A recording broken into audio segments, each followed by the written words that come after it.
अस्सलाम वालेकुम दोस्तों। पाकिस्तान PSL 2020 का 18वां मैच जो कि आज पेशावर ज़ल्मी और कोटा ग्लेडियर के दरमियान खेला जाना था, तो अब ये मैच नहीं खेला जाएगा। तो आइए आपको इस वीडियो में बताते हैं कि मैच क्यों नहीं खेला जाएगा।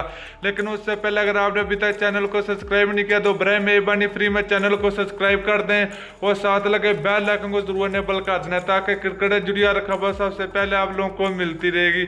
चलिए दोस्तों, बगैर कोई आपका कीमती वक्त को बताते चले कि पाकिस्तान PSL 2020 का 18वां मैच जो कि आज कोटा ग्लेडियर्स और पेशावर ज़ल्मी के दरमियान खेला जाना था, जो कि रावलपिंडी में तेज बारिश शुरू हो चुकी है, जो कि काफ़ी तेज बारिश हो रही है इस वक्त रावलपिंडी में। तो दोस्तों, इस वजह से ये मैच अब नहीं खेला जाएगा। तो इसके अलावा आप लोगों को बताएंगे कि बारिश ना रुकी तो दोनों टीमों को कितने पॉइंट दे दिए जाएंगे और किस टीम को सबसे ज़्यादा नुकसान हो सकता है आज के मैच के लिए। तो दोस्तों, अगर बात करें पेशावर ज़ल्मी क्रिकेट टीम, तो पेशावर ज़ल्मी क्रिकेट टीम ने पहले 6 मैच खेल रखे हैं, उसके 5 पॉइंट हैं। तो अगर आज का मैच ड्रा हुआ तो ना खेला गया तो दोनों टीमों को एक एक पॉइंट दे दिया जाएगा। तो पेशावर ज़ल्मी क्रिकेट टीम के फिर 6 पॉइंट हो जाएंगे 7 मैच खेलकर। तो दोस्तों, सबसे ज्यादा नुकसान पेशावर ज़ल्मी क्रिकेट टीम को होगा।